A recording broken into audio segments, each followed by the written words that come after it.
اب دنیا کا کوئی انسان آنے کے بعد اس دین میں کوئی کمی نہیں کر سکتا ہے، اس دین میں زیادتی نہیں کر سکتا ہے۔ اگر کوئی آنے کے بعد مغرب کی نماز 3 کے بجائے 2 پڑھا دے، کیا کوئی ہم میں سے پڑھے گا؟ ایک ادنا سے مسلمان کہے گا نماز نہیں ہوئی ہے، اس لیے کہ اس نے 3 رکعت کے بجائے 2 رکعت پڑھا دی ہے۔ اتنی بات اس عام مسلمان کو پتا ہے کہ میرے دین میں نماز مغرب کے 3 رکعت ہے۔ اگر کوئی کم پڑھائے گا نماز نہ ہوگی،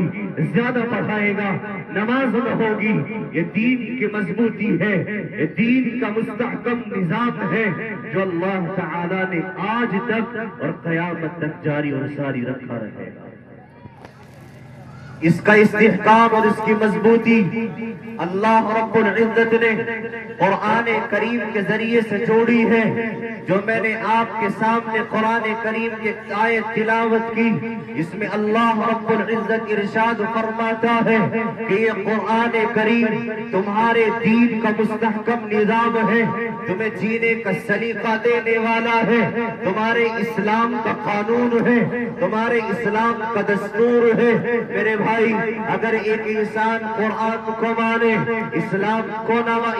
کو مانے لیکن قرآن کی نہ مانے، اسلام کی نہ مانے، تو میرے بھائی وہ انسان ابھی کامل ایمان والا نہیں، وہ کامل ایمان والا نہیں، وہ پکا مسلمان نہیں۔ اس لیے کہ اس نے ظاہر میں کہا ہے کہ میں مسلمان ہوں، میں قرآن کو مانتا ہوں، لیکن جب باری آتی ہے اس کے نظاموں کی، جب باری آتی ہے اس کی خوشی کی، جب باری آتی ہے اس کے غمی کی، تو یہ مسلمان اپنے برادری کے اصول کو مانتا ہے، یہ انسان اپنے دوست کی بات کو مانتا ہے، یہ بھول جاتا ہے ہمارے قرآن نے کیا کہا ہے، ہمارا قرآن کیا کہتا ہے، ہماری شریعت کیا کہتی ہے، ہمارے نبی کی شریعت نے کیا کہا ہے، یہ بھول جاتا ہے۔ اس کو برادری کے اصول اچھے لگنے لگتے ہیں اور قرآن کریم کے بتائے ہوئے احکام یہ پیچھے ڈال دیتا ہے۔ تو اگر ایسی حالت میری اور آپ کی ہے تو صرف ہم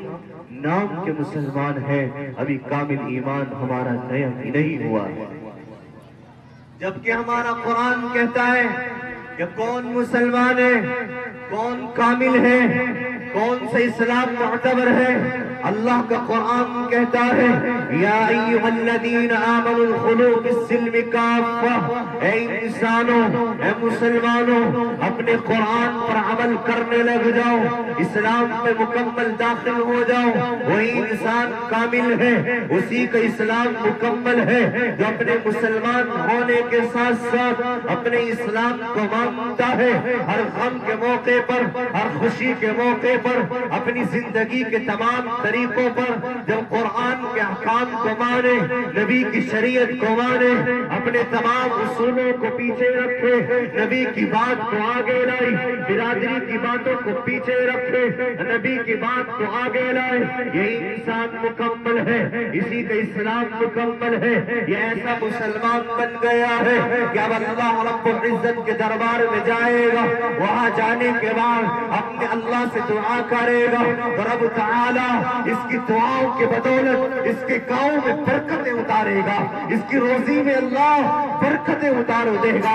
لیکن اگر یہ انسان اپنے صرف نام کا مسلمان ہے، اس کی زندگی میں قرآن کریم نہیں ہے، اس کی زندگی میں نبی کا دستور نہیں ہے، تو میرے بھائی اللہ رب العزت کے دربار میں جائے گا، خالی ہاتھ لوٹ کر آئے گا۔ اگر یہ تمام طریقے ہمیں آج کی زندگی میں دیکھنے ہوں، آج امت پیاسی ہے، آج امت برس رہی ہے، آج امت ترس رہی ہے، لیکن دعائیں ہو رہی ہے، اللہ دعا قبول نہیں کر رہا ہے، اس لیے کہ کہیں نہ کہیں میرے اندر وہ کمی ہے کہ جس کی بدولت رب تعالی آسمان سے رحمتوں کے فیصلے نہیں کر رہا ہے۔ وہی مسلمان پکا مانا جائے گا، اس کے علاوہ بخشش نہیں ہے۔ خالص میں اور آپ کلمہ پڑھ کے جنت میں چلے جائیں، ایسا نہیں ہوگا۔ آخر کب تک ہوگا ایسا؟ میں صرف سننے کے لیے بنایا گیا ہوں کہ میں نے خالص سنا ہے، سننے کے بعد اس پر عمل نہیں کرنا ہے، سننے کے بعد اس کو زندگی میں نہیں لانا ہے، تو میرے بھائی ابھی تو تجھے اس کا احساس نہیں ہوتا ہے کہ میں نے قرآن کریم کا خود پڑھا ہے،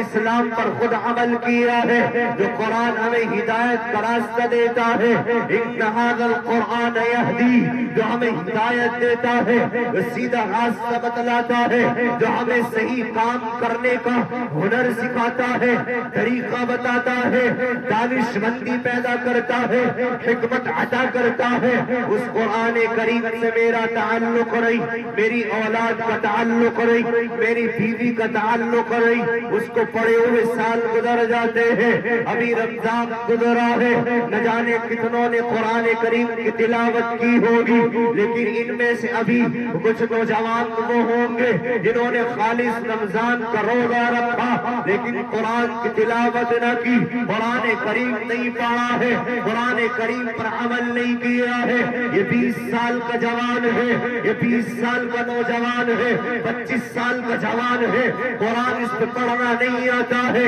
لیکن اس بات کا بھی احساس نہیں، اس بات کا بھی فکر نہیں، اس بات کو بھی فکر نہیں کہ تیری جوان اولاد ہے، قرآن کریم نہیں پڑھتی ہے، صبح کو فجر کی نماز چھوڑتی ہے، قرآن کریم کی تلاوت نہیں کرتی ہے، نہ باپ نے تلاوت کی ہے، نہ بیٹے نے تلاوت کی ہے، نہ گھر کی بہو نے تلاوت کی ہے، سارے کے سارے قرآن کریم کی تلاوت کے بغیر زندگی گزار رہے ہیں، اور پھر آ کر دعا کے لیے کہتے ہیں ہمارے لیے دعا کر دیجئے، ہمارے کاروبار میں ترقی آ جائے گی۔ اور میرے بھائی اور میرے مسلمان بھائی، اللہ رب العزت نے قرآن کریم کے ذریعے سے رحمتیں اتارنی تھی، برکتیں اتارنی تھی، نہ تو نے قرآن پڑھا ہے، نہ تیری اولاد نے پڑھا ہے، نہ تیری جوان بیٹی نے قرآن کریم پڑھا ہے، سارے کے سارے قرآن کریم پڑھے بغیر زندگی گزار رہے ہیں، اور پھر دعا کے لیے آ کر کہتے ہیں ہمارے کاروبار کے لیے دعا کر دیجئے، کاروبار میں کبھی برکت نہیں ہو سکتی۔ اس کو احساس نہیں ہوتا۔ ابھی تو میرا حال یہ ہے کہ جب میرا بیٹا جوان ہوتا ہے تو میرا باپ اس کو قریب بٹھا کر کہتا ہے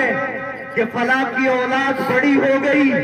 وہ اتنا کمانے لگ گئی ہے، ہاں میری ماں بھی کہتی ہے کہ تو اب بڑا ہو گیا ہے، اب کمانے کے لیے نکل جا، قرآن کریم نہیں پڑھا، اس کی فکر نہیں، قرآن کریم کی تلاوت نہیں کی، اس کی فکر نہیں، لیکن یہ قرآن کریم کی تلاوت کی ترغیب کیا دیتے، یہ میرا باپ بڑے ہونے کے بعد سب سے پہلے اپنے بیٹے کی زندگی میں اس کے ذہن میں پیغام ڈالتے ہیں، تجھے پیسہ کمانا ہے، تجھے پیسہ کما کے لانا ہے۔ یہاں تک کہ ہم نے جملہ سن لیا ہے کہ ایک ماں کہتی ہے، ایک باپ کہتا ہے کہ اگر پیسہ ہے تو عزت ہے، اگر پیسہ ہے رشتہ داریاں ہے، اگر پیسہ ہے تو پوچھ ہے، لیکن یہ باپ بھول جاتا ہے کہ میں کتنی بڑی نادانی کرنے لگا، میں کتنی بڑی غلطی کرنے لگا، ابھی اس کو احساس نہیں ہوتا ہے، لیکن جب یہ میری جوان اولاد جوان ہو جاتی ہے اور یہ میرا باپ قبر میں چلا جاتا ہے،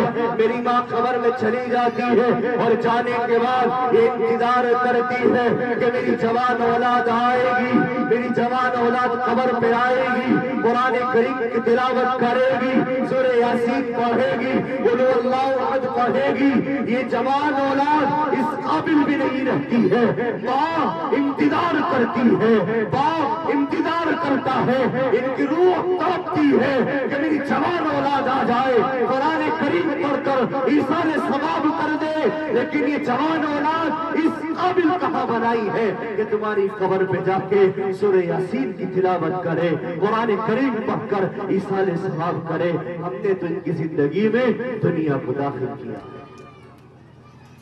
یہ المیہ ہے میرا اور آپ کا کہ قرآن کریم سے میں اور آپ کو سو دور ہیں، پھر ہم ترقی چاہتے ہیں، گھروں میں سکون چاہتے ہیں۔ ایک باپ آج شکایت کرتا ہے اپنے بیٹوں کی بے احترامی کی کہ اولاد احترام نہیں کر رہی ہے، ایک ماں شکایت کرتی ہے کہ میرے بیٹے میری بات نہیں مانتے، تو میرے بھائی اس بات کو سن لیں، بات وہی مانے گا، اس کو معلوم ہوگا جو قرآن کریم پڑھے گا، جو قرآن کریم پر عمل کرے گا، اس کو پتا ہوگا کہ میرے باپ کا مقام کیا ہے، میری ماں کا مقام کیا ہے، میری بہن کا مقام کیا ہے، میرے چچا کا مقام کیا ہے، میرے دایا کا مقام کیا ہے۔ اس کو یہ معلوم نہیں باپ کا مقام کیا ہے، چچا کا مقام کیا ہے، وہ کیا احترام کرنے لگا، وہ کیا عزت دینے لگا، وہ آپ کی آنکھوں میں آنکھیں ڈال کر بات کرے گا، وہ آپ سے کہے گا آپ کو کیا خبر، آپ کو کیا معلوم، آپ تو پرانے زمانے کے ہیں۔ لیکن جو قرآن کریم پڑھ لیتا ہے، قرآن کی تعلیم آ جاتی ہے تو اس کو معلوم ہو جاتا ہے باپ کا مقام کیا ہے، ماں کا مقام کیا ہے۔ وہ تمہارے سامنے احترام سے بات کرے گا، تمہارے سامنے عزت سے بات کرے گا، تمہارا احترام کرے گا، تمہارا اکرام کرے گا، اس لیے کہ تم نے قرآن کریم کی تعلیم ان کی زندگی میں داخل کر دی ہے۔ یہ مولانا گلفام صاحب کی محنت ہے، یہ اس لیے جاری ہے کہ نوجوانوں ان کو اپنے پاس لا کر بٹھاؤ، اپنی اولادوں کو دو، یہ قرآن کریم سیکھے، یہ نبی کی تعلیم سیکھے، ان کو معلوم ہو میرے باپ کا مقام کیا ہے، میری ماں کا مقام کیا ہے، مجھے زندگی کیسے گزارنی ہے، مجھے کیسے عمل کرنا ہے۔ یہ تمام تر طریقے انہی درسگاہوں میں سکھائے جاتے ہیں، انہی میں بتائے جاتے ہیں، انہی میں ذہن میں بٹھایا جاتا ہے کہ تمہیں زندگی اس طرح گزارنی ہے۔ ورنہ ہم نے ان کو بھی دیکھا ہے کہ جو تعلیم یافتہ ہے لیکن اپنے باپ کو پہچاننے سے انکار کر دیتے ہیں کہ مجھے معلوم نہیں کہ شخص کون ہے۔ اس لیے نوجوانوں آپ تمام حضرات سے گزارش ہے، اے میرے بھائی اور میرے بزرگوں، اپنی اولادوں سے اس طرح جڑو کہ ان کو قرآن کریم کی تعلیمات دلاؤ۔ آپ اسکول کی تعلیم بھی دلانا، لیکن پہلے ان کے دلوں میں قرآن بٹھاؤ، ان کو بتاؤ ہم کون ہیں، ہمارا طریقہ کیا ہے، ہماری زندگی کا اصول کیا ہے۔ یہ تمام چیزیں ہمیں قرآن بتلائے گا۔ عزت اللہ نے قرآن میں رکھی ہے، ہمارے نبی نے کہہ دیا ہے اے مسلمانوں جب تک تم دو چیزوں کو پکڑے رہو گے اللہ تمہیں عزت دے گا، اللہ تمہیں بلندی دے گا، اللہ تمہیں ترقی دے گا۔ کوئی تمہیں گمراہ نہیں کر سکتا ہے، کوئی تمہیں نئی ٹیڑھی نگاہ سے دیکھ سکتا ہے۔ ایک ان میں سے کتاب اللہ ہے، اللہ کا قرآن ہے، ایک نبی کی شریعت ہے، نبی کا فرمان ہے۔ ان کو پکڑو مضبوطی سے۔ آج حالات تمہیں بلا رہے ہیں، حالات جھنجھوڑ رہے ہیں۔ اے نوجوانوں آؤ اب قرآن کریم کو پڑھ لو، قرآن کریم پر عمل کر لو، قرآن کریم والوں کا احترام کر لو، قرآن کریم پڑھانے والوں کا احترام کرو، ان کے ساتھ آ کر بیٹھو، ان کی ضرورتوں کو مکمل کرو۔ یہ اللہ رب العزت کی نظروں میں اتنا محبوب عمل ہے کہ اگر تم چاہتے ہو ہماری نسلوں میں عالم دین آئے، ہماری نسلوں میں حافظ دین آئے، ہماری نسلوں میں قرآن پڑھنے والے آئے، تو یا تو آپ خود پڑھنے والے بن جاؤ، یہ ان کے پاس آ کر بیٹھو، ان کی ضرورتوں کو مکمل کرو، ان کا احترام کرو۔ اور اکرام میں تین چیزیں آتی ہیں۔ نمبر ایک قرآن کریم پڑھنے والوں کا احترام کیا جائے، نمبر دو ان کی بات مانی جائے، نمبر تین ان کی ضرورت کا خیال رکھا جائے۔ میرے بھائی اللہ نے ہمیں دیا ہے، اللہ رب العزت نے جو ہمیں دیا ہے یہ اللہ کا بڑا انعام ہے۔ اس لیے میں اور آپ ان تمام تر چیزوں کے موقعوں کو غنیمت جانتے ہوئے ان کا خوب خیال رکھیں، ان کا اکرام کریں۔ اس لیے اللہ رب العزت ہمیں انشاءاللہ ان کا اکرام کرنے کی وجہ سے، ان کا احترام کرنے کی وجہ سے سیدھی راہ بھی دکھلائے گا، قرآن کی زندگی میں آئے گا اور ہماری نسلوں میں انشاءاللہ العزیز عالم دین و حافظ دین پیدا ہوں گے۔ کریں گے انشاءاللہ، کریں گے انشاءاللہ۔ میں نے آپ کو بتلایا کہ اکرام میں تین چیزیں آتی ہیں، یا تو یہ کہ اپنے علماء کا ہم احترام کریں اور الحمدللہ ہم کرتے ہیں۔ نمبر دو ان کی بات مانی جائے، ہم بات بھی مانتے ہیں۔ نمبر تین ان کی ضرورتوں کو خیال رکھا جائے، اتنی ضرورتوں کا ہم خیال رکھیں گے الحمدللہ میری طبیعت یقینی طور پر خوش ہوئی ہے۔ بالخصوص بچیوں کو دیکھا کہ ان کا انداز بھی بہترین ہے، ان کے تلفظ بھی اچھے ہیں۔ یقینی بات ہے، میں ہمیشہ کہا کرتا ہوں کہ میرے بھائی تھوڑا وقت ملے تو مولانا گلفام کے پاس آ کر بیٹھنا اور بیٹھنے کے بعد دیکھنا کہ ایک لڑکتی ہوئی زبان سے سین کو شین کہلوانا اور عین کو عین نکلوانا کتنا مشکل ہوتا ہے، یہ مولانا گلفام جانتے ہیں، یہ بچیاں جانتی ہیں جو الحمدللہ آج اعوذ باللہ من الشیطان کو من الشیطان پڑھ رہی ہے۔ یقیناً مولانا گلفام جانتے ہیں کہ اس کے پیچھے کتنی محنتیں ہیں، یہ بچے اور بچے جانتے ہیں۔ اس لیے ہمارا تقاضا بنتا ہے، دینی حمیت بنتی ہے کہ ہم انشاءاللہ ان کا احترام کریں، ان کا اکرام کریں۔ کوئی مجمع میں سے کھڑا ہو کر آئے کہ یقینی طور پر میں نے پروگرام سنا ہے، بچوں کو سنا ہے، میں انشاءاللہ اپنے لیے، اپنے نسلوں کے لیے اور عالم دین کا احترام کرنے کے لیے میں اپنی جانب سے 10,000 کا اعلان کرتا ہوں کہ انشاءاللہ میں دوں گا۔ انشاءاللہ العزیز کوئی ایک آدمی کھڑا ہو، اللہ اکرام کرنے والوں کو اور دیتا ہے، اللہ نوازتا ہے۔ کوئی نوجوان ہے، کوئی میرا بھائی ہے، کھڑا ہو کے انشاءاللہ آئے کہ ہاں میری جانب سے یہ نبی کے وارثین کا احترام، ان کا اکرام ہے، کوئی کھڑا ہو کر آئے انشاءاللہ العزیز، اس کے بعد انشاءاللہ دعا ہو جائے گی۔